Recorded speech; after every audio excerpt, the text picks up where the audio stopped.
用微光照亮夜晚，用温暖温润心灵。亲爱的朋友们，欢迎来到微光夜读。我有一段人人都羡慕无比的跨国婚姻，他是黑人，但并不像大家想象中的那样蛮横无理，反而是文质彬彬，很懂礼貌。就这样，我申请了非洲的工作，和他一起去往了他的部落。作为双一流大学毕业的研究生，我在毕业后成功地进入了一家全国500强的企业工作，正好赶上公司需要安排一些驻非洲办事人员。我第一个申请前往，原因无他，因为我有一个非洲老公，我们俩刚结婚没多久，还没来得及去他家里见他父母。这一次去非洲工作刚好是1年的时间，我也能够去见见对方的家长。倘若那边真的如他所说那般不错的话，那也不是不能考虑留下来。似乎并没有什么人主动要求去非洲工作，所以我很快就获得了这个名额。当我回家将这件事情告诉尼亚的时候，我甚至在他的脸上看出了一丝欣喜。真的吗，亲爱的陈？这简直是太好了！没想到我们居然有机会能够一起回非洲。我早就想要带你去见见我的父母了，只不过大家离得太远了。看到尼亚这么兴奋的样子，我也很开心。尽管很多人都不看好我们这段跨国婚姻，可是我的心中很清楚，我非常的幸福。尼亚对我好得不行。寻常人等说那些话，也只是单纯的妒忌我罢了。现在有了和尼亚一起共同离开这里的机会，我肯定是要走的。公司这边安排的比较仓促，我也没有怎么准备，随便拿了点衣服，和尼亚一起踏上了出国的飞机。反正国外应该啥都有，我有什么需要的过去再买也是一样的。在机场，尼亚就已经和家里联系好了。他说他的家里为了表示重视，特地去找人借了个车来接我。听到这话，我的心头咯噔一下。难不成尼亚家里很穷吗？我记得刚开始和他在一起的时候，他可跟我说自己是个顶级富二代，而且他的举手投足之间都有一种贵气。我倒不是一个拜金的人，但是我是一个现实的人，如果要结婚的话，我肯定是会考虑对方的资产的，因为我的自身条件不差，不仅仅有着高薪的工作，长得也还算不赖，更重要的是我的家庭也足够有钱，不会成为我们的拖累，反而还会时不时地支援我们一些。这对于年轻人的家庭来说，算得上是一件很好的事情。正是因为尼亚表现出来的样子符合我的心意，所以我才会心甘情愿地跟他扯证结婚。借一个车是什么意思？我很敏锐地开口问了一句。由于在飞机上，所以我的声音并不大，但是我的震惊和愤怒是藏不住的。尼亚微微愣了一下，很快就反应了过来，脸上浮现出了一丝尴尬的神情。很不巧，就在前2天，我家的车坏掉了，所以我才特意让他们去借一辆车过来接你。不管怎么说，礼节可是不能少的。听到了他所说的话后，我这才松了口气。果然，一切和我想象的不一样。他并不是在吹牛。飞机很快落地，非洲的机场算不上豪华，像我这种从大城市来的人，反而还觉得这里有一点 low， 这和我想象中的非洲完全不一样，感觉这个地方有点穷得可怕。在我的想象中，非洲难道不是很有钱的国家吗？虽然他们2极分化比较大，但是机场也不至于修成这个样子吧。我一直觉得尼亚是非洲比较有钱的人家，所以也没有去想太多。直到我看到停在门口那辆破烂的2手吉普的时候，我才觉得一切有些不太对劲。车确实不太好，没办法，我们的时间比较仓促，没能借到其他的好车，你应该不会介意的吧？”尼亚拉着我的手，直接就走了过去。他很是开心地和坐在主驾驶上的人打了个招呼：“这是我爸。”听到了对方的介绍后，我收起了不满的情绪，满脸笑容地打了声招呼。尽管我心头是有一些不太高兴，可是我也没有多说什么。我的内心觉得尼亚是不可能会骗我的。欢迎加入我们的大家庭。尼亚的父亲倒是一个挺懂礼貌的人，他笑着开口说着，这倒是让我打消了一些顾虑。尽管他们不会中文，但是这无所谓，我的外文还算是不错，和他们流畅的交流不成问题。当我来到他们家的那一瞬间，我承认我已经傻眼了。他们家看上去破破旧旧的，就和我们国家那些山里面的破烂村子一样。我发誓我从来没有见过这么烂的房子，这里的生活环境几乎让我感到崩溃。我本来就是一个比较注重生活细节的人，结果没想到这里使用的居然是旱厕。说实在的，我绝对不能忍受自己过上这样的日子，我就不住在家里了吧。公司那边应该会给我单独安排住宿的。我嘴角一抽，有些无奈地开口。尼亚满脸兴奋地看着自己的父母，直接大包大揽地开口了：“你们住的这个环境也太差了，臣这一次回来就是为了给我们建个房子的，他可是攒了不少的钱，能够让我们住上新的大房子。”说到这里，尼亚还揽着我的肩膀，满脸期待地看着我。一时之间，所有的视线全部落在了我的身上，我也觉得有些骑虎难下，只能够硬着头皮点了点头。原本我是想着把这件事情忽悠完了就算了，没想到尼亚他们早有准备，当即就找人要开始盖房子了。他们在这老房子的旁边修了一栋新的房子，环境看起来确实要好太多。在经过了那恐怖的视觉冲击后，我居然看着新房子也觉得有些顺眼了。这边的办事效率还算快，没过几天的功夫，新房子也就初具规模。而我这几天一直在新公司那边忙碌，也没怎么回去。实际上，我不回去还有一个非常重要的原因，我觉得尼亚欺骗了我，他向我隐瞒了家里的情况，并且还哄骗我，声称自己是个富二代。没有人能够在知道自己被骗后还笑得出声，尤其是这种婚姻大事上被人骗了，那更是令人绝望的。不过事到如今，我还保持着一丝期望。我打算等着1年期满以后申请回国，只要回国了，我依旧可以继续和尼亚过着自己的小日子。只要不和他们家人接触，我就觉得没什么大不了的。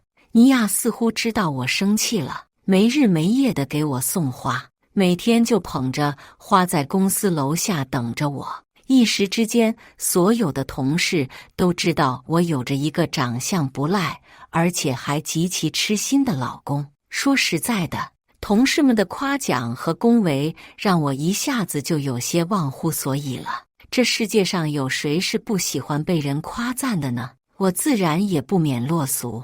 相比国内那些老是劝我不要和黑人结婚的同事，我更喜欢这边个个都祝福我的同事。被同事们夸赞了一番，我的心情倒也不错，于是干脆原谅了尼亚的所作所为，从我的存款里拿出了一部分钱，替他们支付了盖房子的费用。这也算是我尽的一份孝心了。3个月后，尼亚再一次的邀请我回家，房子差不多盖好了，要不然你回去住吧。老住在公司的宿舍也不太好。我给了钱以后，他们一边装修的房子，一边去定制各种家具，很快就已经将一切全部搞定了。我犹豫了再三，最终还是点头答应了。他说的对，我一个已经结了婚的女人，老是住在员工的单身宿舍，确实有些不太合适。但我回到家的时候，发现新盖好的这栋楼居然有着10几个房间，盖的这个房子让我也觉得有些震惊。这真的不是在盖员工宿舍吗？为什么要盖这么多房间？我有些疑惑地开口。按照我的想象来说，他们应该盖一个我国农村那种自建别墅房，可是这一下子盖出了一个员工宿舍，大大的超乎了我的想象。我的几个兄弟也要住啊，他理所当然地开口。他们几个一直住在外面也不合适，现在房子盖好了，回来住有什么问题吗？只可惜我们分到的这块地并不大，所以每间房子都还是挺小的。他有些遗憾地开口说了一句，同时还不忘扭头看着我。他们这里的地是可以花钱购买的。尼亚这话的意思无非就是打算让我去购买一块地。我直接装作什么也不知道，冷漠地走进了房子，想要挑一间主卧住下。由于这是我出钱盖的房子，所以房产证写的也是我的名字，这是他们这里的规矩。只不过房产证一直被扣在婆婆那里，我也没有拿到。当我找到主卧的时候，发现公公婆婆2人已经搬了进去，他们甚至把衣柜都装满了，俨然一副绝不可能离开的样子。我有些尴尬地退出了房间，扭头就找到了尼亚。这是什么意思呀？为什么我出钱盖的房子，我还不能住在主卧了？旁边不是有个老房子吗？你让他们自己住老房子去。我也有些生气，说话也顾不得什么了，很是不满地开口抱怨着。臣，到了我们这里就要按照我们的规矩来办事，我的父母还健在，哪有让他们去住老房子的道理？房子的主卧就应该给一家之主，拿给他们住，有什么不对的？我知道你们国家的人比较讲究，可是在我这里别讲究这么多。他收起了往日的好态度，有些凶狠地看着我，看上去非常的冷漠。我的眼神逐渐地变得难看起来，没有想到他居然突然一下改变了态度，对我这么的不讲道理。我原本还想啰嗦些什么，可是没想到他很冷漠地看了我一眼。我记得你们国家有规矩，儿媳妇挣的钱都得要拿给公公婆婆放着吧？我听到了他说的话后，整个人都震惊得要命。没有想到他不仅仅要我出钱给他们家盖房子，甚至还要求我把工资卡交上去。我们都已经结婚了，孝顺父母也是应该的。放心吧，我爸妈也就是帮你保管着银行卡罢了。他的话让我感到一阵心寒。当我还没有来得及反应的时候，他就已经从我的钱包里找出了银行卡，大大咧咧地滴到了自己老妈的手上。母亲，这是臣的银行卡。小陈满脸笑容地开口说着，甚至将我的银行卡密码告诉了对方。此刻的我，除了心灰意冷之外，再也没有了别的想法。我只觉得他们太可笑了。看着眼前这虎视眈眈的8兄弟，我根本就不敢反抗。银行卡没在我手中，我还可以想办法去挂失，钱没了还能再赚。但是我的命只有一条，我也不敢和他们有什么正面的对抗，只是忍气吞声地将这一切都给忍了下来。虽然这里的房子很多，一共有7间，但是他的几个兄弟完全就不够住。公公婆婆甚至还专门用一个房间来放各种乱七八糟的杂物。尽管我出钱修了这个房子，但是最终还是只得到了一个小的不能再小的房间，他们却独自享受着大房间，根本就没有任何的愧疚之情。我在这边的工作还算比较轻松，可此刻我无比的想要回去上班。非洲这边和我想象中的完全不同，在这里女性的地位低得可怕，每个男人都可以拥有好几个老婆。虽然尼亚表面上和我似乎是没有什么太大的问题，但我依旧敏锐地察觉到了他和附近的那些女人有着一些非同寻常的关系。在这个部落里面，我们的房子是最为突出的，他们都穷得要命，一家10几口人挤在一个破烂不堪的平房里，而我这里还有一栋小楼，所以老是有人过来偷摸地看着我们的房子。陈，你去把那些衣服洗了吧。婆婆直接就指了指堆在角落里那如同小山一般的脏衣服。我有些惊讶地看着婆婆，这些衣服摆明了是堆了很长一段时间的，臭得要命。他们并没有购买洗衣机一类的东西，家里的电视都是很古老的那种彩电。这个部落相当的偏僻，村民们也都没有这方面的意识，有什么衣服都是自己亲手去洗。他们不买洗衣机洗衣服，我也不多说什么了。可现在把衣服堆到一起，让我来洗是几个意思？你们自己不能洗吗？这些衣服放了那么久了，都臭得快出苍蝇了。这边的天气炎热，堆在那里的衣服都是短袖，洗起来还算是比较方便。没想到他们那几兄弟懒成这副模样，连衣服都不愿意洗。尼亚见我居然敢对他的母亲大不敬，直接就上前推了我一把，叫你去洗衣服，你就快去吧。为什么要对我的母亲这么凶狠？我沉默半晌，愣是不知道应该说些什么。合着我又要出钱给你们修房子，又得伺候你们一家人是吧？我也有些生气了。尼亚一开始骗了我的事情，我还没有和他计较呢，没想到现在反而还变本加厉了。尼亚对于我所说的话似乎非常的不满，你这是什么意思呢？既然已经嫁到我们家了，那做这些事情不是应该的吗？我冷笑了一声，谁愿意做谁做吧，反正我不做。话音落下后，我刚好看到了站在旁边扔了一堆衣服的婆婆。原本就已经堆积成小山的脏衣服堆，又添了好几件脏得不行的衣服。我无比厌恶地看了他们一眼，这些人可真是脏得要命。就在这时，尼亚的一个弟弟打着哈欠走了出来。他20多岁了，也不愿意出去上班，每天就在家里面浑浑噩噩地过日子。我的衣服怎么没洗？他看了一眼那些堆积成山的衣服，有些不满地瞪了我一眼。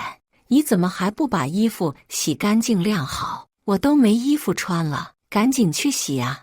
我还约了个妹子出去喝咖啡呢。说到这里，他居然直接朝着我伸出了手，给一点钱。看到对方那不知所谓的样子，我生气地后退了一步。你要是没钱，自己就去打工，少在这里找我要钱。现在他们一家人都是靠我养着呢，完全就是个不知所谓的蛀虫。或许我的举动让这小叔子感到极其不满，他骂骂咧咧地转身从脏衣服堆里面抽出一件还算比较干净的套在身上，扭头找自己母亲要了几百块钱，转身走了出去。我心中很清楚，就算是婆婆给的钱，那也是从我的银行卡里取出来的，他们穷得连肉都吃不起，怎么可能还会有几百块钱随意的拿出去给人泡妞？况且每天我都能借到银行卡有人取钱的通知，我怎么可能会不知道是谁做的？看到这脏乱无比的房子，我还对尼亚心怀期望，希望他能够和我一起回国。只要我们2个共同离开了这里，那又能恢复以往的甜蜜，一起过着舒适自在的日子。想到这里，我把尼亚拉到了一旁，压低了声音开口：要不你跟我一起回国吧。我没有多说什么，只是眼巴巴地看着对方。听到了我所说的话以后，尼亚的脸色变得有些难看。我们好不容易才回国，为什么还要去你的国家？这里不好吗？听到了他说的话，我下意识地闭嘴了。这里好不好？难道还需要我回答吗？就算是我们国家的那种普通的小山村，也比这里好太多了。非洲的那种小部落里面的人完全是野蛮得很，根本不讲道理。更重要的是，他们又懒又馋。在有了我做他们的 ATM 机以后，他们每天就躺在家里，什么也不干，只会伸手要钱。我从小就是一个自食其力的人，对于这种蛀虫一般的存在，内心确实是感到极其的厌恶。你就好好的在这里住下吧，我的家人也都挺喜欢你的。他很是冷漠地拒绝了我的要求，并且让我留在这里。我甚至在他的眼底看出了一丝不满。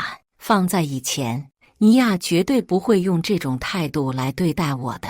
真没想到，时间居然真的能够改变一切。尼亚变了，变得让我感觉非常的陌生。我突然一下就后悔了。此刻我只觉得追悔莫及，恨不得能够赶紧离开这个是非之地。但在这之前，我必须得做点什么，不然的话我难以缓解心头之恨。婆婆见我半天没有动静，忍不住上前推了我一把，赶紧把这衣服给洗了，不然的话小心我儿子把你赶出家门。很明显，婆婆已经把自己当成了这里的女主人，全然忘记了这房子是谁出钱修建的。不过无所谓，我会想办法让婆婆意识到这一切。我冷笑了一声，直接就冲进了他们的房间中，将压在衣柜里面的房产证给拿了出来。睁大你的眼睛，看清楚这房产证上写的究竟是谁的名字。只有我把你们赶出去的份，没有你们驱赶我的份，懂了吗？尽管这块地是他们出的，但是我出了钱，所以这房子就属于我。婆婆似乎没有想到我会突然爆发，内心也有些愤怒，直接就和我吵了起来。既然我已经要求他们离开了，那就一不做二不休，干脆将他们赶走算了。一会儿我会出去，在我回来之前，要是发现你们还没离开的话，我就报警。我倒是要看看警方会不会把你们赶走。听到了我冷漠的声音，婆婆咬牙切齿地看着我，我没有给对方说话的机会，直接转身就走了。还有一下午的时间，足够他们搬家了。一下午，我的电话响个不停，但是我根本就没有接听。我知道接听电话对于我来说意味着什么，无非就是他们劝我收回这种想法，劝我回去好好过日子。但我的确在气头上，根本就不可能原谅他们。等我回到部落的时候，我发现周围的人都有一种很是不屑的眼神看着我，似乎他们对于我感到很失望。我觉得有些疑惑。平心而论，我根本就不认识这群人，他们这么看着我干什么？他们每个人都在我的身旁指指点点，似乎对于我感到很不满意。我觉得有些古怪，也不知道这群人的脑子在抽什么风。下意识地瞪了他们一眼，我的凶悍吓得周围的人都不敢说话。不过当我从他们身旁走过以后，窃窃私语的声音又再一次地传了出来。这次我倒是听了个真切。哎呦，就是这个女的，用了婆家的地修了一个大房子不说，还把婆家一家人都给赶出去了，真是丧尽天良，可不是个好东西。别看这女的长得还挺好看的，心肠还真是太坏了。好看吗？我怎么不觉得？我还是认为布塔家的女儿最好看。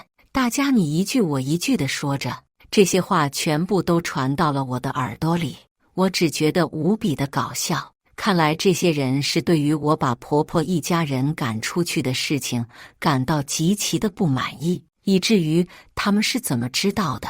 不用多说，除了我的婆婆到处乱说以外，还能是谁？回到家门口，我冷漠地看了一眼站在老房子前盯着我的婆婆，眼神带着一丝嘲讽。然而婆婆却并没有半点不高兴的意思，反而还用怜悯的眼神看着我，似乎在同情和可怜我。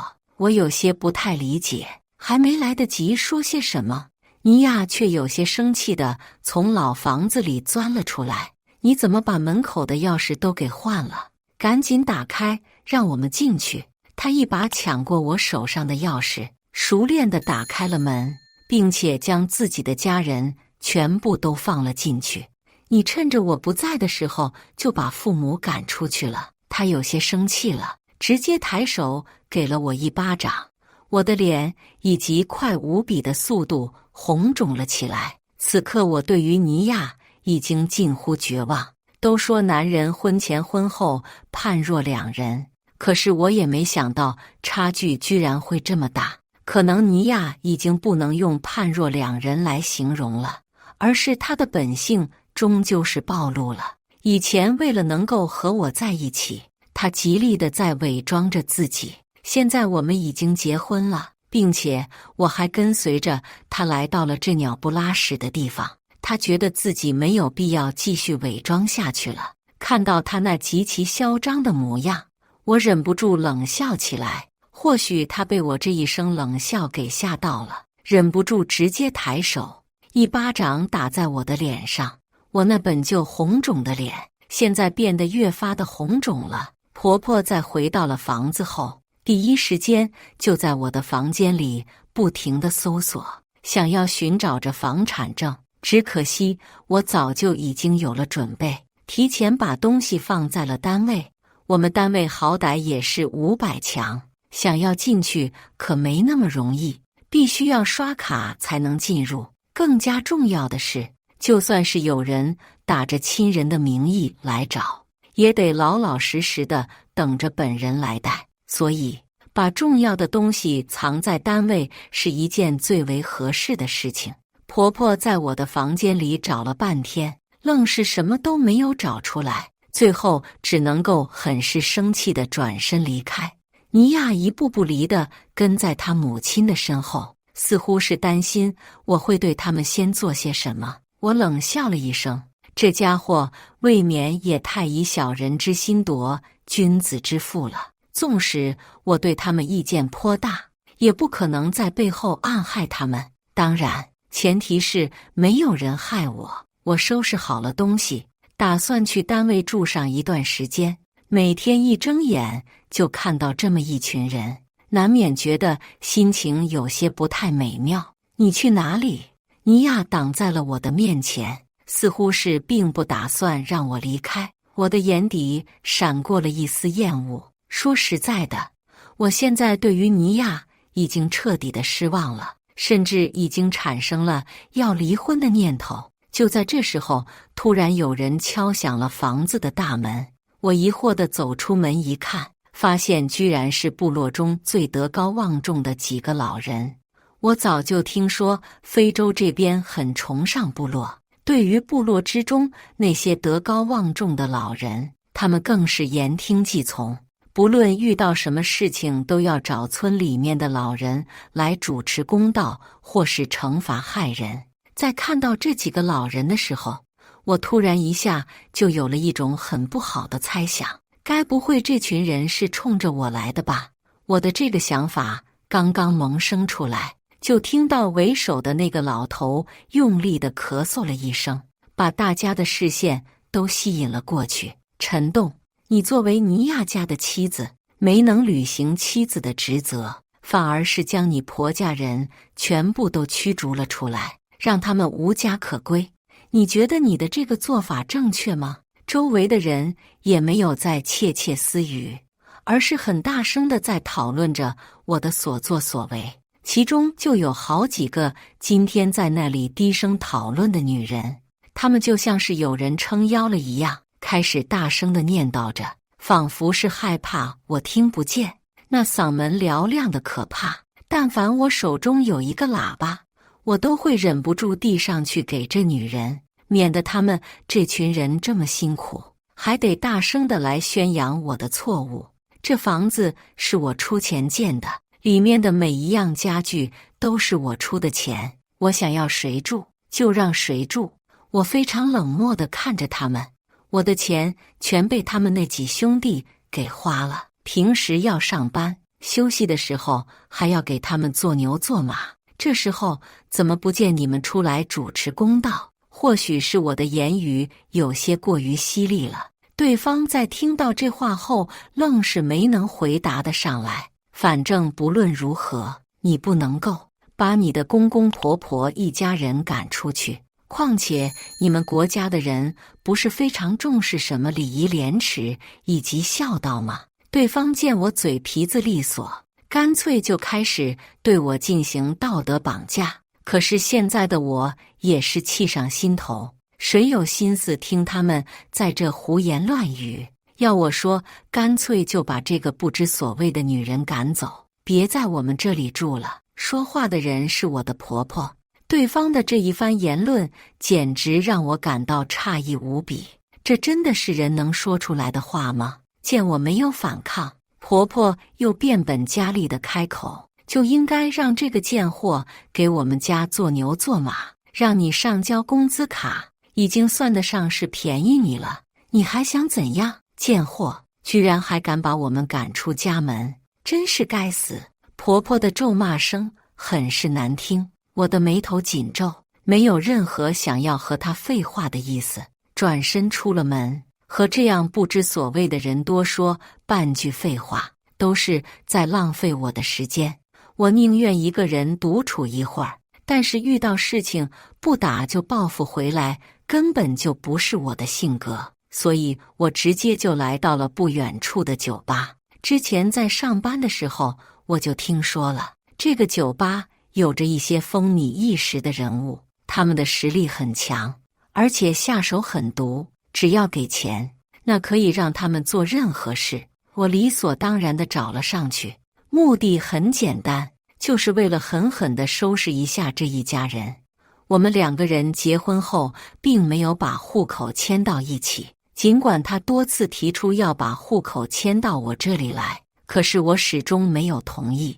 当时的想法是我们一人一个户头，若是到时候有了孩子需要上学，还可以就近选择比较好的学区。现在我只觉得无比庆幸，幸好一开始我就没有同意对方把户口迁过来，不然的话现在我的户口本还要掌控在对方的手上，那可真的是欲哭无泪。我要你们帮我办件事，我根本就不差钱，所以直接就买通了这几个人，要他们帮我办件事情。而婆婆这边也有了大动作，他们似乎为了防止被我再一次的赶回小屋子，索性直接就把那间破烂的小房子给拆了，甚至连地都卖给了别人。他们认定了肯定能够拿捏得了我，房产证就在我的手上，他们根本就拿捏不住这个一身反骨的我。等他们把这片地处理完毕后，我找的人也直接上门了，他们将尼亚给拽了出来，直接就去了当地的民政局。所有的东西我都已经准备好了，离婚也只是走个过场的事情罢了，根本就无需担忧。尼亚被人抓过来的时候还处于一阵茫然的状态，他原本正准备去银行拿我的卡取点钱呢，没想到却半路被人拉到了民政局。你们这是干什么？尼亚平日里就是一个欺软怕硬的人，面对这群彪形大汉，根本就不敢多说什么。就当尼亚慌乱地挣扎着想要离开的时候，我出现在了他的面前，手里还拿着我们两人的结婚证。我也不想和你耗下去了，直接离婚算了。我很是冷漠地拉着他朝着里面走去。尼亚无比的抗拒，可是那几个彪形大汉往那一站，他根本就不敢动弹。有什么话不能好好说吗？他有些着急的大喊大叫着，内心也感到无比的慌乱，做梦都没有想到我会主动的提离婚。要是能好好说的话，我也不会和你走上这一步了。我直接就逼着他把离婚的事情给谈妥了，顺便将这房子挂上了中介。拿到离婚证的同一时间，我也收到了中介那边的消息，已经有人看上了我的房子，并且想要全款买下来。像我这种装修好了的房子非常抢手。我找的几个彪形大汉，他们动作干脆利落，将这一家子人连人带行李的扔了出来，并且还换了锁。没过多久，房子就被卖出去了。这一家人拼了命的想要来找我，可他们来不了我的公司，只能干着急。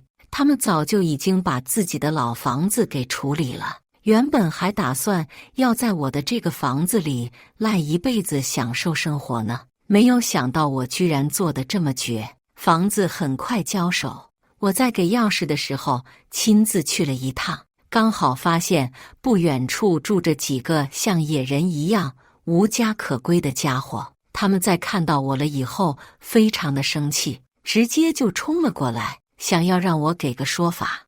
我隐隐约约地看到其中一个很是眼熟的男人，这个是尼亚，还能是谁？尼亚非常主动地凑了过来，满眼的讨好。亲爱的陈，这段时间我想了很久，我确实是错了，你能原谅我吗？对方的话让我觉得很是离谱。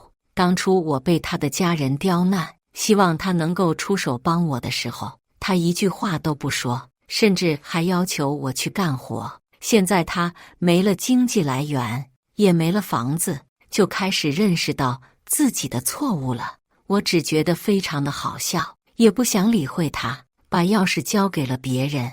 我转身就想走，刚好这个时候，我那前婆婆也慌慌张张地跑了过来，对方的脸上带着很是慌乱的神色，就这么可怜兮兮地看着我。以前的事情咱们就别计较了，我们还是能够做一家人的吧。陈，一开始确实是我们不对，你要是愿意和我儿子重新在一起的话，我给你做牛做马都行。听到了这句话后，我只觉得相当的恶心。我好不容易从这么一个魔窟里出来，又怎么可能会重新踏进去？怪不得以前那些同事总是叫我别急使这段跨国的恋爱，说是什么跨着国，我的安全得不到保障。一开始我觉得他们是妒忌我、羡慕我，所以不希望我过的。可是直到现在我才明白，他们是真心实意的在劝说我。都说好言难劝，该死的鬼！我现在才明白，原来并不是他们有着坏心思，而是我太过于执迷不悟了。可能在他们的眼中，我就是那一个愚蠢至极的存在。在我清醒过来了以后，现在的我极其的感激他们。我的心中很清楚，如果当初我真的愿意听他们的劝，那也不至于落得这样的下场。你的意思是不和我儿子复婚？钱婆婆很是生气的大喊大叫着，大有一副要冲上来把我撕碎的感觉。今时不同往日，我早就已经对这一家人极其的反感，怎么可能还会复婚？而且在来这里交易钥匙之前，我就已经做好了准备，雇佣了几个彪形大汉保护着我。这一家人根本就没有办法靠近我。带着你那龌龊的想法下地狱去吧！我恶狠狠地开口说了一句，并且朝着尼亚竖了个中指。没人是喜欢被欺骗的，对方可是把我骗得相当的惨，以德报怨，何以报德？想要算计我的人都将会被我以同样的方式算计回来。看着他们无家可归，只能够睡在大街上的时候，我的内心终于得到了满足。在搞定了这边的事情过后，我也联系了公司，申请了回国。非洲这边和我想象中的差别实在是太大了，我更希望能够待在国内，老老实实的工作，以至于什么爱情不爱情的，对于我来说没有面包重要。告别算计自己的渣男，我的人生会变得更加的不一样。故事完，接下来是我们本期第2个故事。我给过生日的妈妈包了800块的红包，不料婆婆竟然破防，气到把自己送进医药。作为一个儿媳妇，我当然是贴心的在她耳边继续说：“妈，我刚刚又赚了8万，今天是我妈的生日，我已经有2年没回过家了。当初违背父母的意愿远嫁，现在即使过得没那么如意，自己也没脸回去。中午12点，伺候完一家人吃饭之后，我躲到厨房，找到那个熟悉的头像，打开对话框，赚了800块钱。妈，生日快乐！今年也不能回去看您了，您别生气。发完消息，有些局促地捏着手机，等着对面回复。自从结婚之后，父母就开始拒绝和我联系，直到我生了女儿，老两口才像是泄了气，随我去了。不过因为某些原因，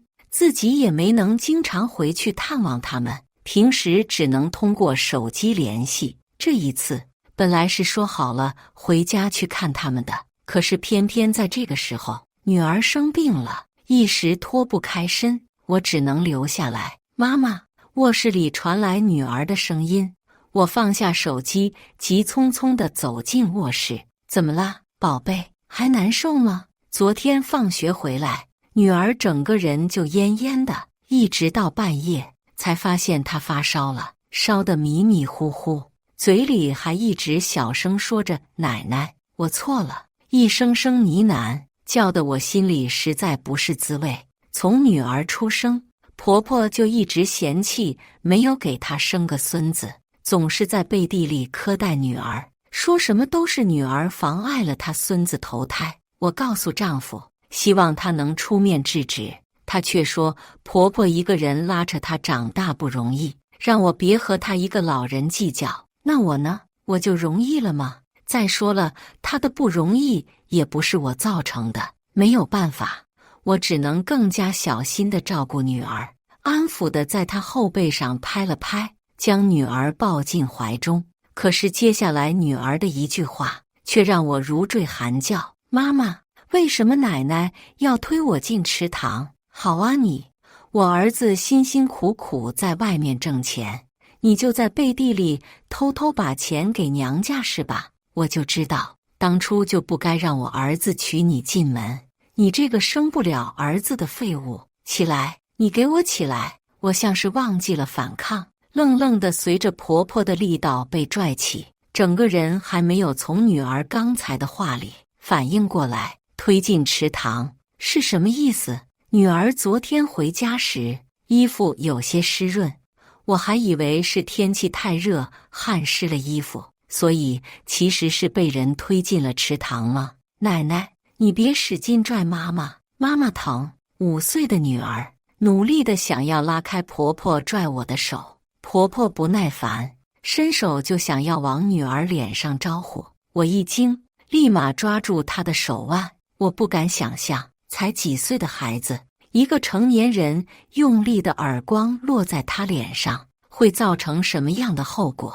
可是看着婆婆怨恨的眼神，我突然就明白了，她能如此嚣张，都是我往日的纵容，步步忍让，只会让他们得寸进尺。钱是我转的，又怎么样？什么你儿子的钱？那是属于我们夫妻的共同财产，我想怎么花就怎么花，还需要问你的意见吗？只要我高兴了，把钱扔大街上都是我的事儿。打落他还想要来掐我的手，语气嘲讽。好啊你，我早就知道你是个不安分的。离婚，我一定要让我儿子跟你离婚。离吧离吧，我正好带走一半的财产。松开捂在女儿耳朵上的手，我抱起女儿，打算暂时离开，想跑。我告诉你，我儿子的钱你一分也别想带走。什么夫妻共同财产，那都是我儿子挣的，你连带把的都没生一个，居然还有脸来分我儿子的钱，简直是痴心妄想。你说错了，除了一半的财产，我还要安安的抚养费。我回身纠正他话里错误的点，一个赔钱货，居然还敢要抚养费。如果不是他，我孙子早就出生了，我当初就该掐死他，就该扔尿桶里淹死。他话里的毒辣，眼神里的阴狠，都不像是作假，更像是已经付诸过行动了。他是真的想要杀了女儿。我心里一阵后怕，将女儿抱得更紧，却见她突然脸色一变，扑通一声躺在地上，捂住自己的胸口叫疼。哎呦哎呦，妈，你对妈做了什么？李建明刚回家，就见自己的母亲躺在了地上，而妻子抱着女儿站在一旁看着。见此情景，他不由生气地质问，眼底的愤怒如有实质，像是在看一个仇人。我突然就想问自己，值得吗？不过现在不是想这个的时候，有时间跟我生气，不如抓紧时间送他去医院吧。捡起刚刚被他拿进来的手机，拨通120。医院病房里，精气神十足的婆婆嘴里还在说着一些不干不净的话，一个赔钱货和一个生不出儿子的老母鸡跟老娘斗，老娘有的是法子收拾你们。昨天怎么就没淹死他呢？就差一点啊，就差一点，说不定他早早的死了，我孙子就能顺利投胎到我李家了。我可怜的孙子哟！说完，他恶狠狠地瞪着我。我告诉你，赶紧把钱给我要回来，要不然……话里的威胁意味十足。见他如此，我俯身贴近他耳边，轻声说了一句：“妈，我刚刚又赚了8万。护士，我婆婆好像疯了。”我闪身躲开他来抓我的手，冲到护士台，身后郑凤莲鞋也没穿，披散着头发就跑出来。我打死你个吃里扒外的贱人，竟然敢偷我儿子的钱！看老娘不宰了你！被人抓住头发，我痛呼出声：“妈，您在说什么呀？什么钱？您是不是搞错了？”事情发生得太快，护士一时没反应过来。等到我被郑凤莲骑在地上，接连抽了2个耳光，他们才赶紧把人拉开。因为动静过大，没多久就引来了许多人围观，大家议论纷纷。甚至还有人拿出手机开始拍照，被人拉开。张凤莲嘴里还在骂骂咧咧：“贱货，贱货，你给老娘等着，我迟早弄死你！还有那个小赔钱货，当初我儿子娶你，我就是不同意的。要不是你主动说不要彩礼钱，能不能进我李家的门还不好说。现在好了，不仅是生不出孙子，还敢拿我儿子的钱补贴你娘家，你真是反了天了！看我不打死你，你个贱人！”郑凤莲从拉住他的2人手中挣开，超过一旁的花盆就往我头上砸，花盆砸在脑门上，带来阵阵眩晕。围观的众人忍不住惊呼：没想到这老太太下手这么狠！不过也不乏看热闹不嫌事大的人。有人举起手机问郑凤莲：“老太太，听你说这人是你儿媳妇没错吧？她是怎么拿你儿子的钱补贴娘家？”听见有人问这件事，郑凤莲真是恨不得将我扒光了扔大街上。哎呦，你可不知道啊，今天是这贱人他妈生日，他居然给他妈赚了800块，那可是800块呀，800！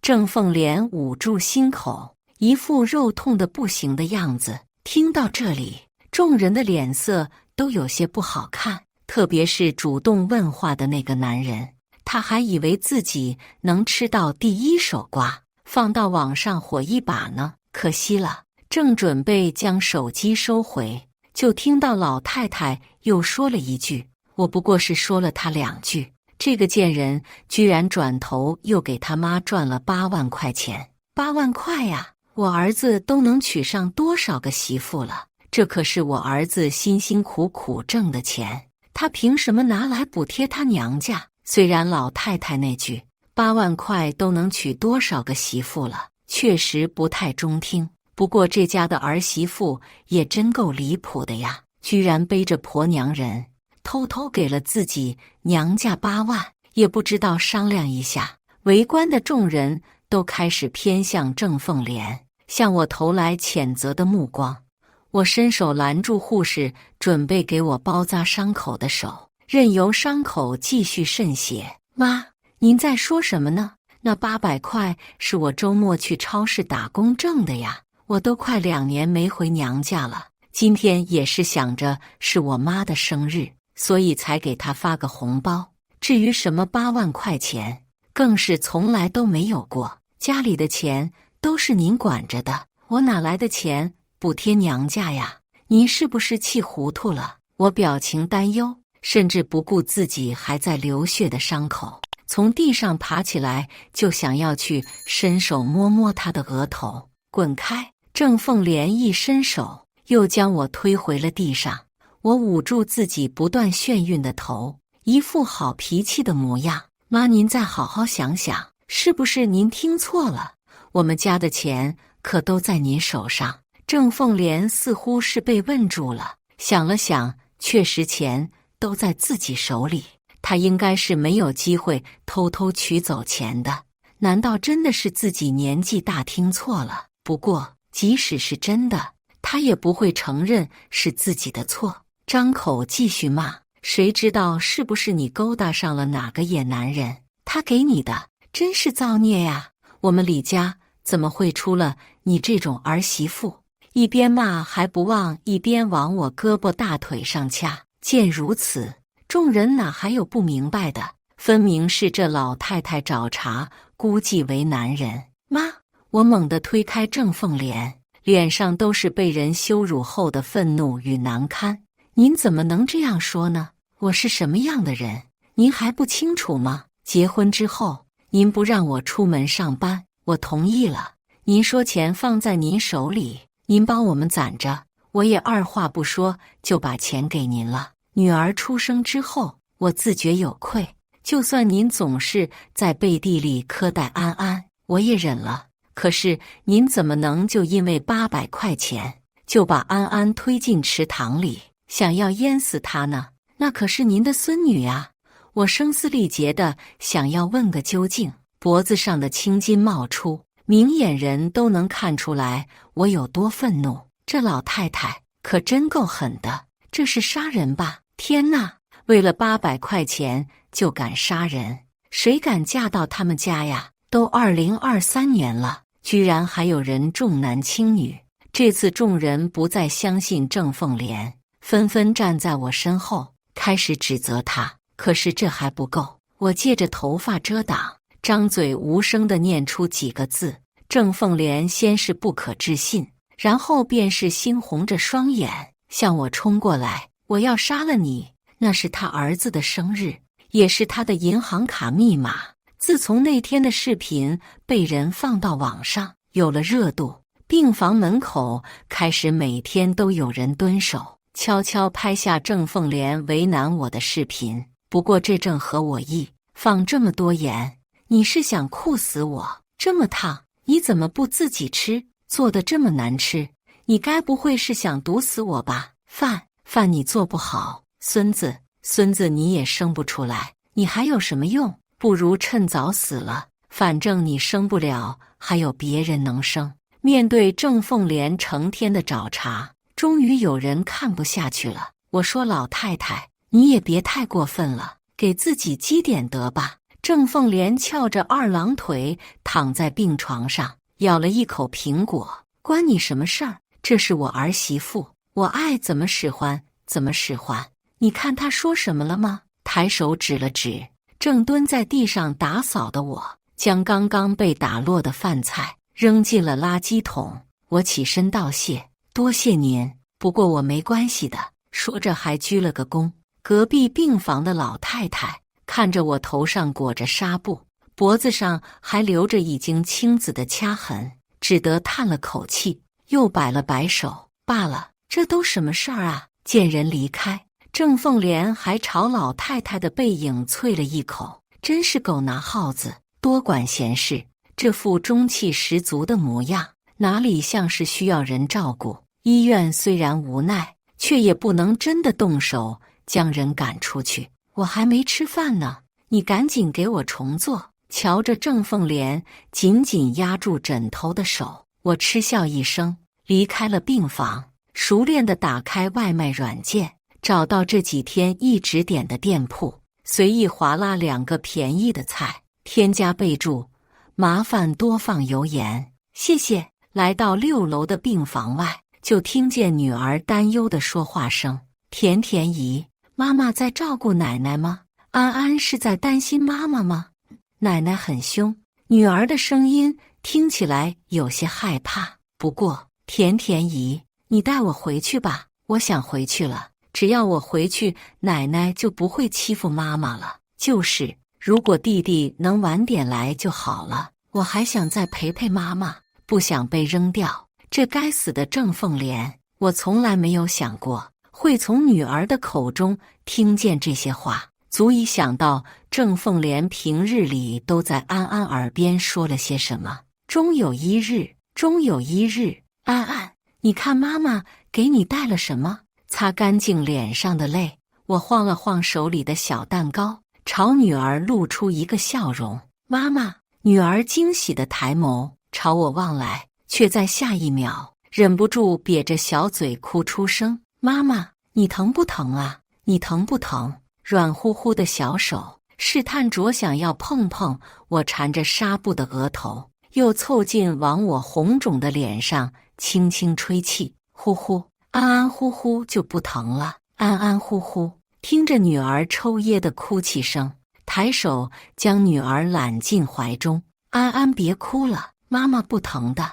安安哭的妈妈也好难过呀。安安不哭了，好吗？女儿软软糯糯的嗓音带着一丝心疼。安安不哭了，妈妈别难过。过了一会儿，听见女儿渐渐平息了哭声，我才松了口气。昨天拜托了关系好的朋友，将女儿送进医院，今天又哭得这么伤心，怕对她的身体不好。安安的身体没事吧？没什么事，医生说烧退了就可以出院了。倒是你，真的没事儿吗？夏月看着我脖子上的掐痕，直皱眉。我没事儿，说着将衣领上的纽扣系好，把掐痕藏起来，看着女儿熟睡的小脸，给她掖了掖被子。11楼那个你去看过了吗？夏月说的有些小心翼翼，打量着我脸上的神色。还不到时候，语气平静，手却用力地攥紧了被子，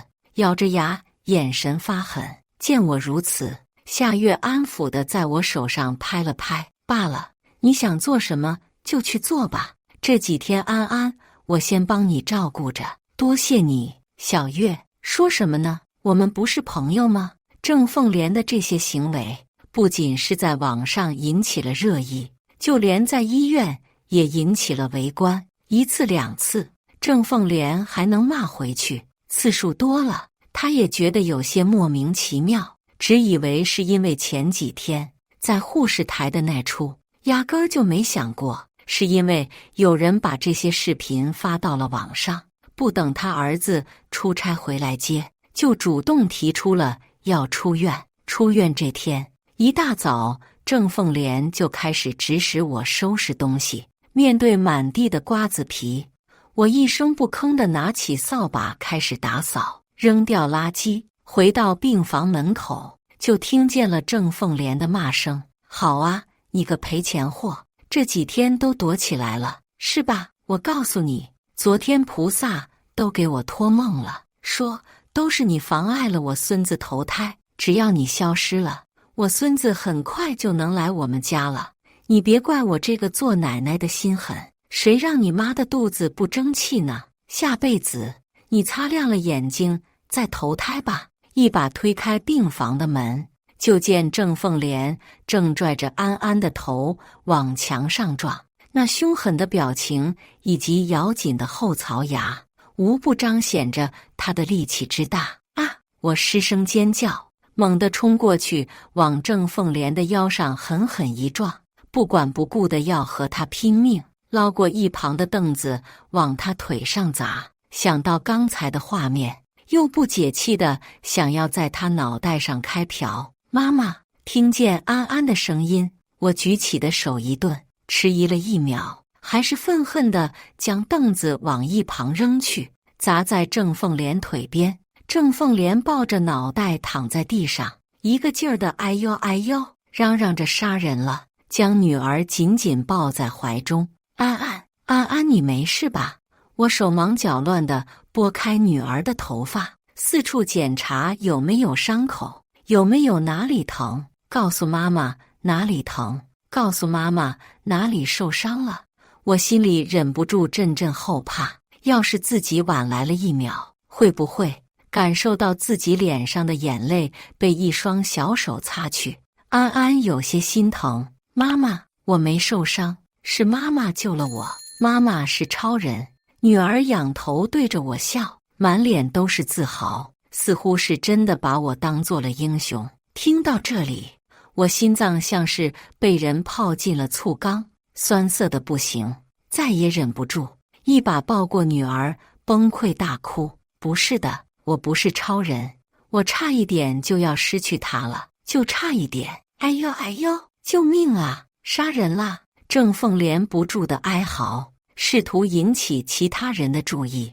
可是这段时间，无论是医生护士，还是周围的病房，都知道他整天胡乱折腾，还以为他这又是在发疯了。郑凤莲见居然没有人来，只好冲着我吼，居然还敢打我，真是个小草妇！你给我等着，等建明回来，我就让他和你离婚，必须离！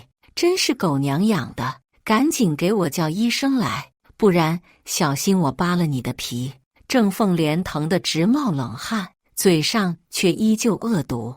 我和女儿默契的都没有搭理她。安安，你先去甜甜姨家住2天好吗？替女儿重新扎了个小辫子。我小声问她，妈妈是要去打怪兽了吗？女儿偏过头，有些好奇地问我，语气天真。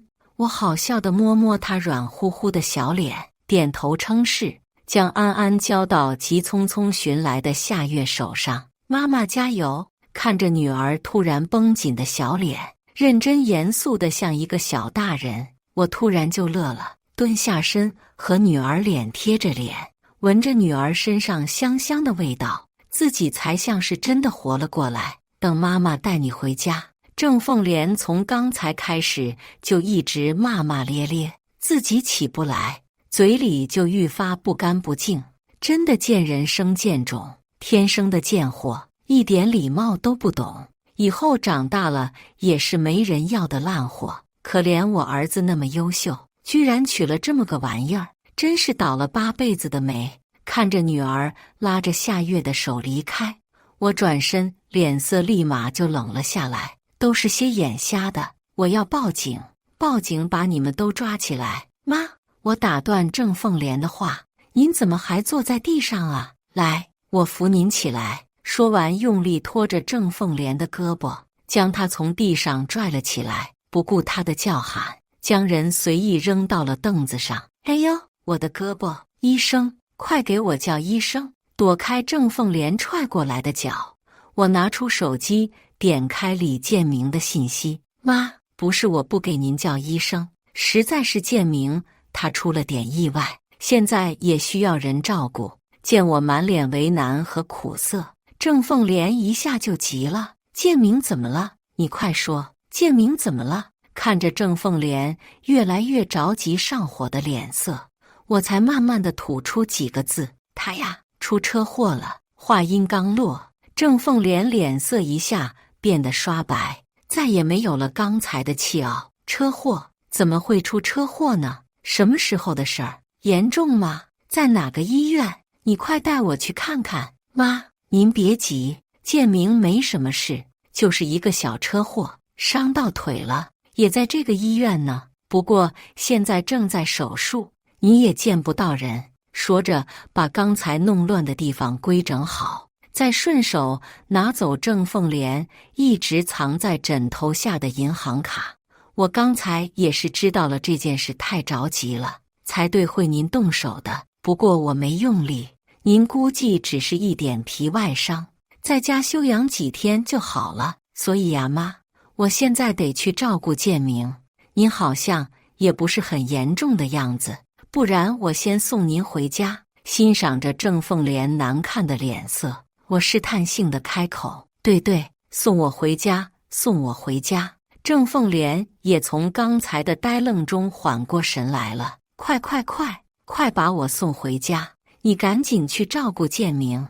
建明可是我们老李家的独苗苗，他可不能有事。从医院借了个轮椅，将郑凤莲从医院带走。路上，郑凤莲一直絮絮叨叨地说着一些警告我的话：你可要好好照顾建明，别偷懒。要是照顾得不好，你就带着那个赔钱货滚回娘家。都是因为你们俩没福气，连累了我们建明。诸如此类的话，让人厌烦。不过，或许是怕我这个时候不上心，又变成了苦口婆心的劝告。即使自己腿疼得厉害，你也别怨我。实在是你肚子不争气，没能给我们家生个带把的。等这次建明出院，你们俩再生个孙子，我就不操心了。以后啊，跟着我们建明，你的福气少不了。听见这番话，我忍不住在心里嗤笑。一个脏了的男人，这福气谁爱要谁要吧。回到家，将郑凤莲扶到上床，拿走她的手机，推着轮椅回身站在门边瞧她，笑得张扬。妈，您可要好好照顾自己，带着安安在外面开开心心玩2天。我才去了医院。病床上，李建明满脸憔悴，腿上还打着石膏，往日还有些姿色的脸也被满脸的油光和胡茬衬得不再英俊，甚至觉得有点恶心。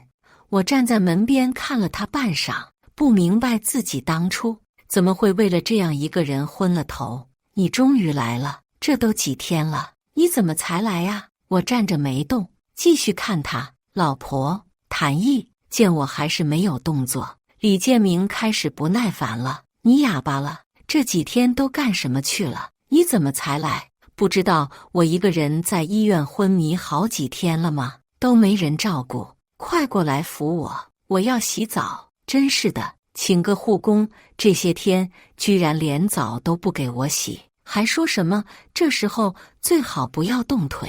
我又不是残废，就是腿断了而已，养养就好了，不知道瞎操的什么心。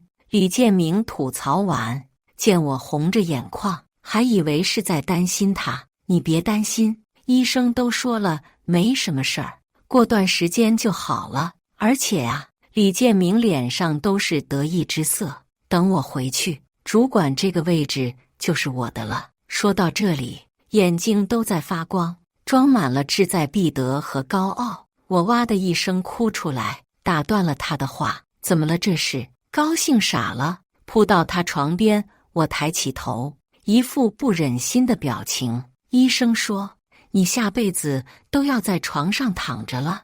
李建明怀疑自己听错了，自己怎么可能会一直在床上躺着？你说什么？医生说你伤了腰部神经，再也没有办法站起来了。说完，我继续低着头哭。不可能，不可能，你一定是骗我，一定是哪里出了问题，一定是。我没有说话，继续用那种眼神看着他。李建明突然双目无神，呆滞地望着头顶天花板。没过2分钟，又突然开始挣扎着，想要从床上坐起来。可是即使他搞得自己满头大汗，腰部以下就是没有挪动半分。建明，我按住他垂向自己双腿的手。医生都这样说了，我们也没有什么办法，除非能出国治疗。可惜剩下的话不用我说，他也明白，出国治疗需要一大笔钱以及人脉资源，这些我们都没有。不过出国，对，我要出国治疗，我要出国。李建明激动地握住我的手。老婆，现在只有你能帮我了。我有些为难，可是钱都在妈手上，而且应该没有多少。李建明眼睛里迸发出希冀的光。有一个人能够帮我们。谁？公司一个高层的女儿。我不解，她怎么会帮我们？李建明的脸色变得有些奇怪，不过还是继续开口。她怀了我的孩子。你说什么？我不可思议地看着他。老婆，你先别生气，你听我说。李建明急忙拉住我的手，生怕我转身就走。我都是为了这个家，你也知道，我卡在这个位置上好几年了，一直都没有升上主管。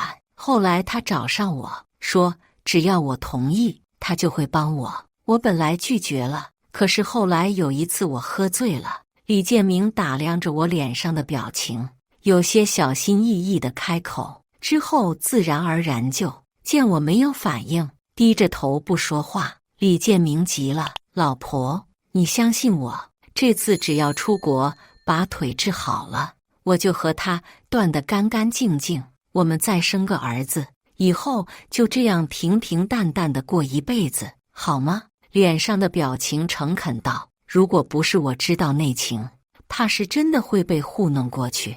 我挣开李建明握着我的手，有些受伤的开口，我帮你可以，但是我们离婚。老婆，李建明惊讶地瞪大了眼睛。我站起身继续说，我要安安的抚养权，房子以及2/3的财产，算是你对我的补偿。如果你同意，我就帮你。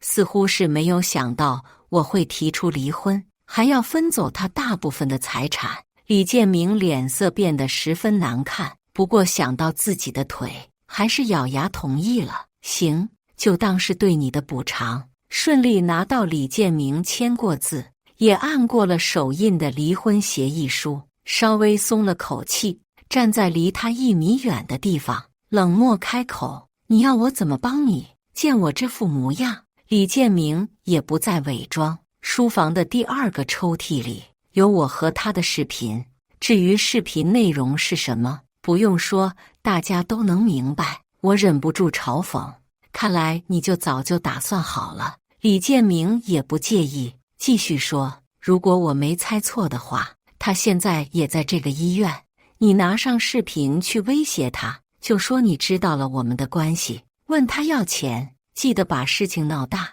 他为了自己的面子以及肚子里的孩子，一定会同意的。到时候我就拿上这笔钱出国治腿，等我回来，孩子应该也出生了。为了孩子，想必他也不会介意再提携我一把。看着李建明躺在床上，满脸算计地说出这些话，我就觉得一阵恶心。你不会拿了钱就跑的，是吧，老婆？他语气里的威胁，我不会听不出来。当然，你放心吧，我一定会帮你的。说完离开医院，回到家中，一推开门就闻到了一股恶臭。无视郑凤莲的求救声，在书房抽屉里找到李建明说的东西，再把自己和安安的东西收拾好，联系好中介，才慢悠悠地去找郑凤莲。你这个死人，烂了心肺的玩意儿，居然敢这么对我！我一定要杀了你！我要杀了你！被郑凤莲压在身下的被单染上了一滩散发着难闻气息的东西，应该是他这2天的排泄物。我捂住鼻子，一脸嫌弃。一开始郑凤莲也以为自己只是闪到了腰，再加上皮外伤，应该没什么事。直到被人拿走了轮椅，扔到床上，才发现自己根本没办法起身。看来还是饿得不够厉害，还有力气骂我。你，郑凤莲指着我，气得说不出话。行了，先别生气了，您的好日子啊，就快来了。我笑得意味不明，什么意思？郑凤莲狐疑地看着我，这几天的经历也让她明白我不是那么好欺负了。您儿子抱上了公司高层的大腿，马上要升职了，而且啊，您马上就要有金孙了。郑凤莲干枯灰暗的脸立马变得神采奕奕，就是她好像怀得有些不稳，需要你这个婆婆去照顾。快扶我起来！郑凤莲真是恨不得立马飞奔去医院，守着自己的大孙子。轮椅我给推回来了，您呐，就自己想办法吧。说完，将手里的轮椅一松，推到他床前。你要去哪儿？回家。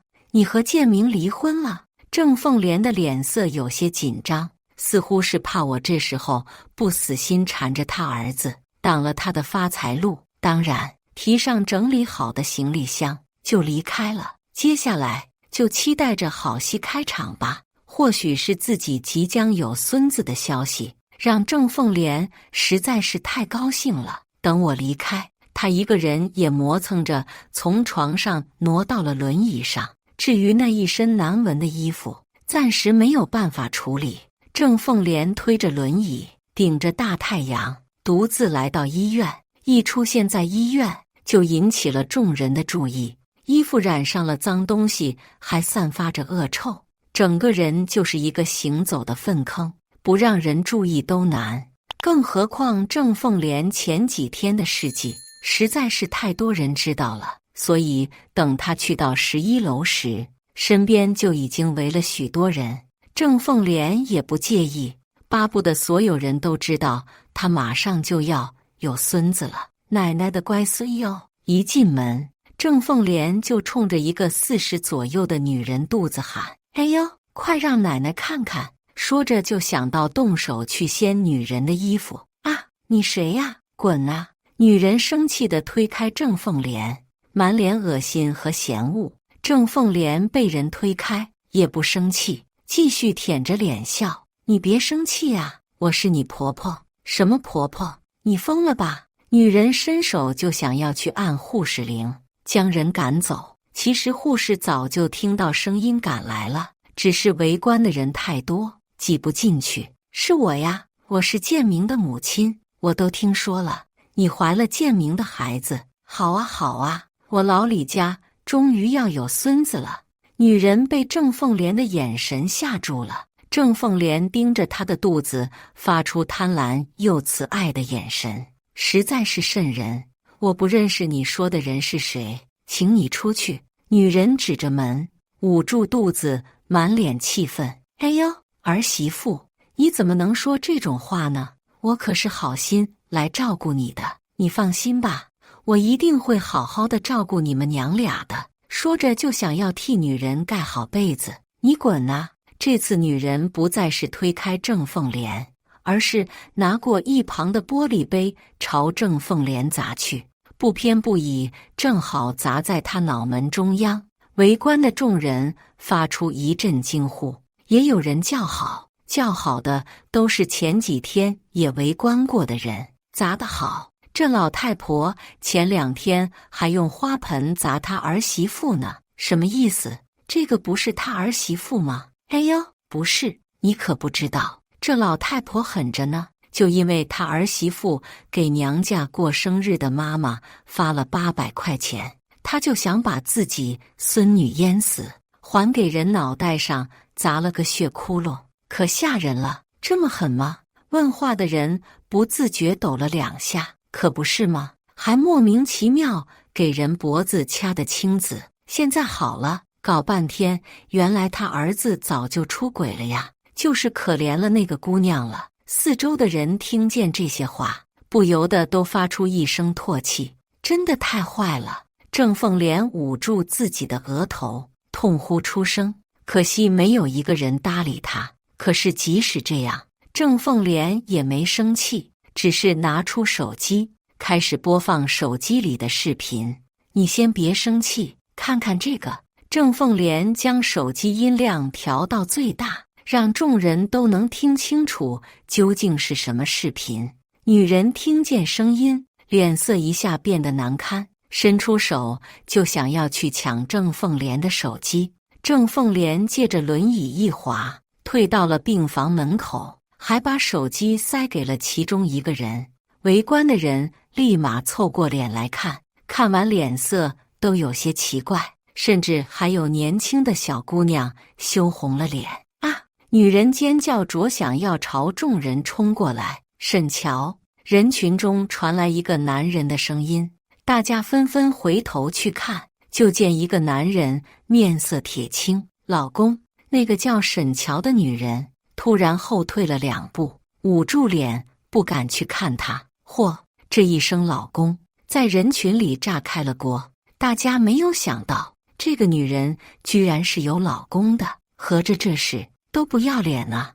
我会找律师起诉离婚的。说完这句话，男人就转身离开了，身边还带着2个保镖模样的人。沈乔也顾不得丢不丢脸了，冲上前去想要拉住男人，却被保镖拦住了。老公，你听我说，我和他没关系，都是他强迫我，不是我自愿的。这个孩子也不是他的，你相信我。郑凤莲毫不费力地从人群中挤出来。好啊，你居然还敢说是我儿子强迫你的，你自己看看你那骚浪样，你好意思吗你？说着将刚刚拿回来的手机贴到沈乔眼前。你滚啊！沈乔夺走手机，砸到地上，却该死不死地扔到了男人面前。即使不是第一次看这个视频了，男人也依旧觉得气愤，狠狠地瞪了沈乔一眼，